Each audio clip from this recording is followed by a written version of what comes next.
Hola, muy buenas a todos y a todas. Bienvenidos y bienvenidas a un nuevo encuentro. El día de hoy vamos a hablar de la orientación examen a la orientación proceso centrado en la elaboración de la identidad vocacional. Así que empecemos. Podemos buscar antecedentes históricos de la orientación desde la República de Platón, siglo V antes de nuestra era, pensando por la sutil intuición del examen de los ingenios de Juan Huarte de San Juan en el siglo XVI hasta nuestros días. Platón, al referirse a la organización de la ciudad, nos muestra ya cómo en la sociedad ateniense brota de manera espontánea la división de funciones y de trabajos entre distintos individuos y clases. La clase más numerosa está compuesta por agricultores, artesanos, tejedores, navegantes, etc. Su misión es la de producir lo necesario para la vida material de la ciudad. Una segunda clase es la de los guardianes, que velan por la ciudad y cuyo número no deberá exceder de 1000. Su virtud fundamental es el valor. Serán fieles, robustos, sobrios. Habrá que darles una educación especial. Otra es la clase de los gobernantes. Guardianes superiores, perfectos, son el cerebro o la inteligencia de la polis. Sus virtudes propias son la sabiduría y la prudencia. Deberán ser filósofos, según aquella convicción platónica por la cual sólo el amante de la sabiduría, que ha estado en contacto con las ideas de la contemplación, puede conducir. Serán, además veraces, magnánimos, sagaces. Platón llega incluso a ilustrar las cualidades de las diversas clases con el mito fenicio de las razas que toma Hesiodo, según el cual todos los hombres son originalmente iguales y hermanos, pero los dioses han dotado a sus almas de distintas composiciones y han puesto oro en la de los guardianes perfectos, plata en las de los auxiliares, bronce y hierro en los labriegos y artesanos. Castaño López Mesas recoge una elocuente cita de Huarte de San Juan en el año 1575, porque entramos tres compañeros a estudiar juntos el latín, y el uno lo aprendió con gran facilidad, los demás jamás pudieron componer una oración elegante.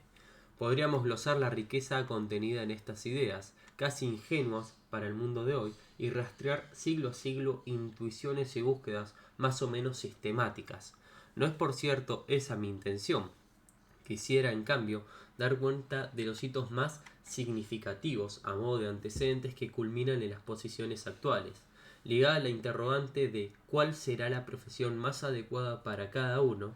La orientación profesional cobró impulsos a fines del siglo XIX y se institucionalizó en tiempos de la Primera Guerra Mundial como respuesta al desempleo en algunas profesiones y a la escasez de personal en otras. La orientación es una idea de nuestro siglo. Recordemos que la combinación de las dos palabras orientación vocacional apareció por primera vez en 1908. Desde esta perspectiva consideraré más bien las grandes etapas y sus aportes fundamentales para dar cuenta del desarrollo de la actualidad.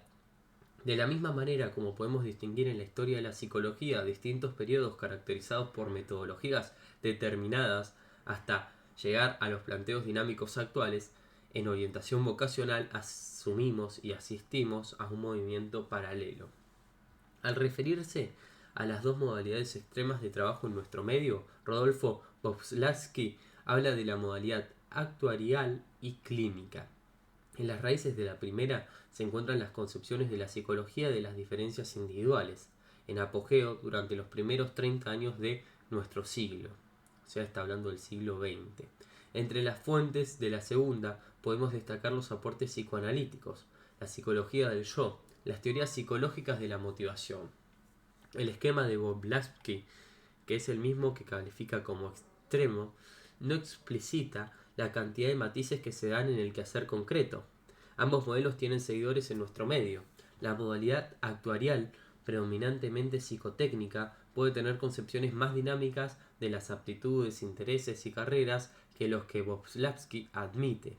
Puede incluir pruebas proyectivas en su diagnóstico, pero parapeta en los puntajes más que en el interrogante sobre quién elige y cómo lo hace. La modalidad clínica puede utilizar pruebas para el diagnóstico vocacional, pero se centra predominantemente en el proceso de esclarecimiento mediante entrevistas. Esclarece, refleja, señala, pero no aconseja. Ambas modalidades admiten en la mayoría de los casos el cambio en las carreras y en la realidad social. Tal vez pertenezca definitivamente a un pasado la idea simplista de una orientación vocacional con preguntas, pruebas y respuestas definitivas, en las que el estudiante juega un papel pasivo y recibe, también pasivamente, una pretenciosa o un pretencioso pronóstico sobre el propio futuro. Este tal vez encierra de algún modo una expresión de deseos que ya hemos visto nosotros en informes netamente actuariales. Lo cierto es que mundialmente asistimos a un pasaje de la orientación examen a la orientación proceso. Desde dentro del acontecer parece importante ver cómo se va dando ese proceso. Distintos momentos. Comparto los lineamientos esenciales trazados por Germain en un primer periodo ligado a la etapa de las diferencias individuales. La orientación vocacional científica es un examen psicotécnico. Domina este periodo el afán de su objetividad. Llega a su culminación con el estudio factorial de los resultados de los test. La estadística, la psicometría y el análisis factorial alcanzan su apogeo. Se trata de un mero apareamiento entre aptitudes y carreras. Es una especie de instancia que no toma en cuenta la historia personal del sujeto, la compleja causalidad de sus series complementarias. No podemos saber por qué actúa así el sujeto, de dónde surgen aspiraciones, cuáles son las raíces profundas de su conducta. En un segundo periodo, con la inclusión de la historia personal, la orientación comienza a hacerse cargo del proceso. Al estudio de la inteligencia y aptitudes se agrega el estudio de la personalidad a través de inventarios de personalidad. Aparecen referencias a perfiles profesionográficos ya más elaborados. Existían previamente algunos estudios sobre la profesión militar, el trabajo musical, etc. Subsiste, sin embargo, una insuficiencia radical ligada a los instrumentos de exploración. En un tercer momento, de carácter dinámico, asistimos a la utilización de pruebas proyectivas que permiten sondear la estructura dinámica de la personalidad y su originalidad irrepetible. De la profundización de este análisis surge el interés por analizar las motivaciones conscientes e inconscientes de la elección. Una técnica particularmente ligada a esta concepción, además de las técnicas proyectivas, es la entrevista psicológica. Sin embargo, en esta dimensión se produce un cambio, relativo no solo a las técnicas que se utilizan, sino también a la modalidad de abordaje. El método por excelencia es el método clínico en psicología, que exige a los psicólogos particularmente entrenados para poder observar, diagnosticar y obrar en el aquí y ahora de la entrevista. Puede distinguirse un cuarto periodo, que a mi juicio, si bien con características particulares, es totalmente compatible con el anterior y surge de la visualización y profundización de ciertos aspectos. Se enfatizan las connotaciones sociológicas de la elección, recibe los aportes de la sociología y de la psicología social, subraya los aspectos socioeconómicos y las condiciones y condicionamientos culturales de la elección. Se utilizan técnicas de dinámica grupal. La orientación se dirige a grupos. Hay mayor conciencia de la necesidad de extender los servicios de orientación. Me he detenido en la caracterización de estos penodos, ya que los modelos teóricos y o prácticos vigentes en nuestro país, o sea Argentina, responden de alguna manera a esta descripción. De tal modo que no es exacto pensar que todo periodo anterior haya quedado definitivamente atrás en la práctica. Coexisten en nuestro país, a veces integrando aportes. Los congresos de la especialidad muestran que tienen su expresión en otros países americanos y europeos. Sintéticamente, estos modelos suponen, para algunos, entender la orientación vocacional como un estudio de inteligencia y aptitudes que permite un mejor aprovechamiento del aprendizaje. Para otros, un simple ajuste entre aptitudes, intereses y profesiones. Para muchos de nosotros, entre otros, una intervención del psicólogo tendiente a un esclarecimiento que permita al adolescente lograr una elección autónoma y el mejor vínculo con la carrera y la profesión. Admitir esta coexistencia y diversidad de modalidades no significa convalidarlas. Mi propósito es establecer pautas de análisis que permitan reconocer los fundamentos presentes en una práctica concreta.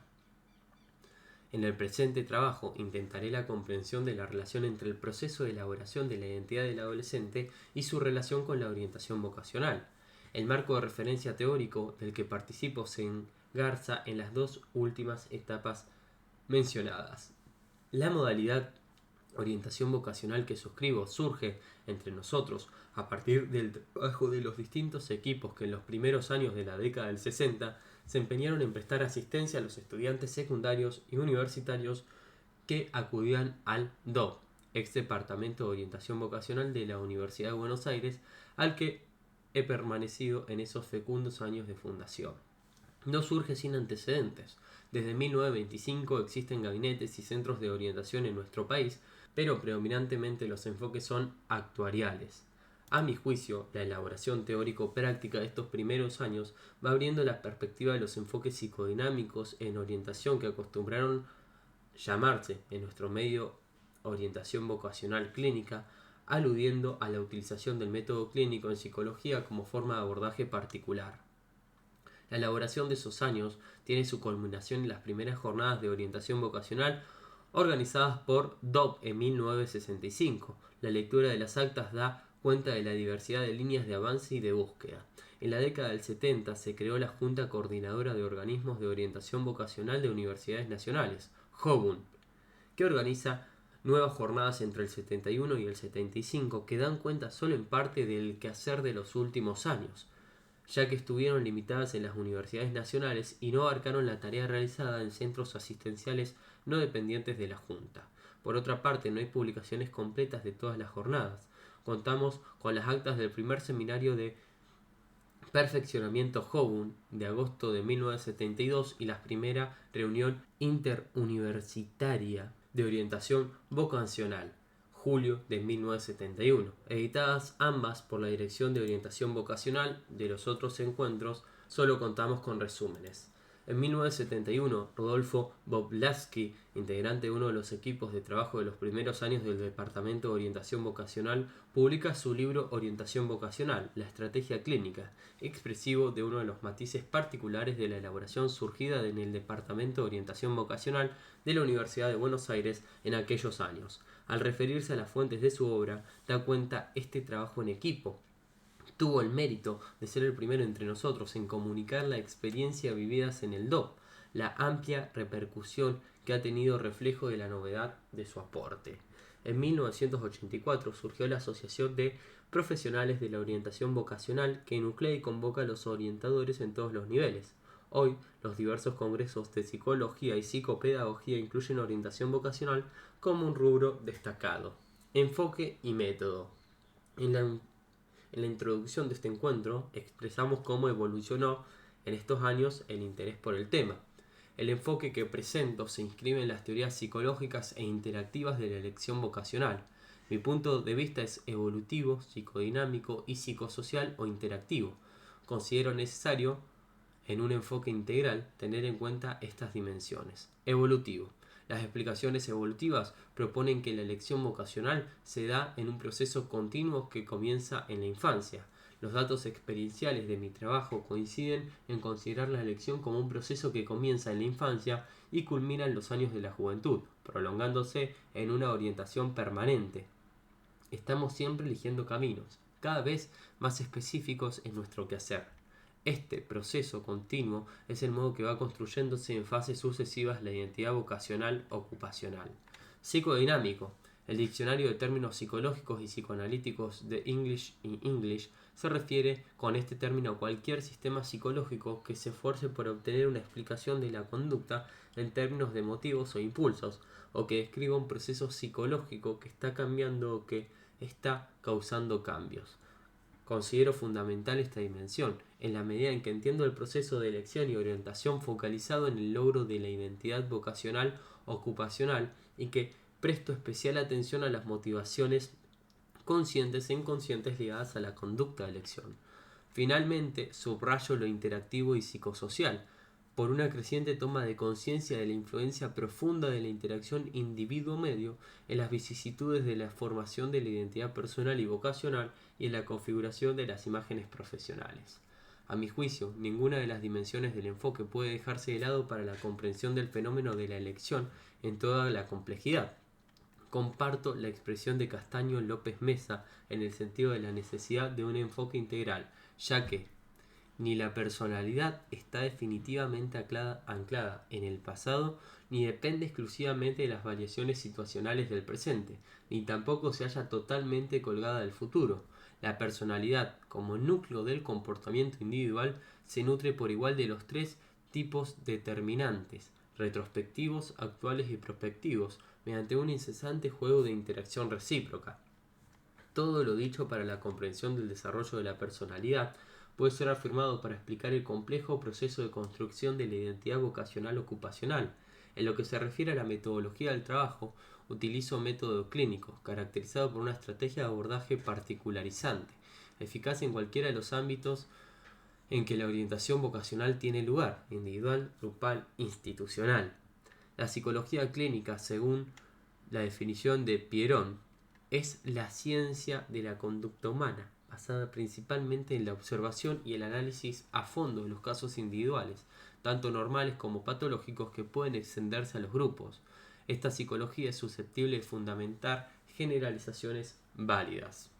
En la misma línea, Lagrange define la psicología clínica como la individualización sistemática y la más completa posible de los casos particulares. La psicología clínica emplea el método clínico. Lo que caracteriza este método es la importancia dada a lo particular. El método clínico, tanto en la práctica médica en cuanto en la investigación psicológica, procede por indicios convergentes. No se apoya sobre datos no relevantes, sino que construye la interpretación de la realidad psíquica sobre un riguroso análisis de la multiplicidad del material. Esto significa que el método clínico en psicología se distingue del método experimental de laboratorio, porque se aplica a casos concretos, patológicos o no, usando los diversos recursos de investigación individual al servicio del psicólogo. La psicología puede calificarse como clínica no porque se utilice en una clínica psiquiátrica o un centro médico psicopedagógico, sino porque presupone un modo de pensar y un método que, por analogía, puede denominarse clínico. La noción de psicología clínica ha variado históricamente. A los efectos de este trabajo, más que hacer una reseña histórica o analizar las variaciones del concepto, me interesa destacar en qué sentido se utilizaron los términos psicología clínica, método clínico y preferentemente proceder clínico en psicología.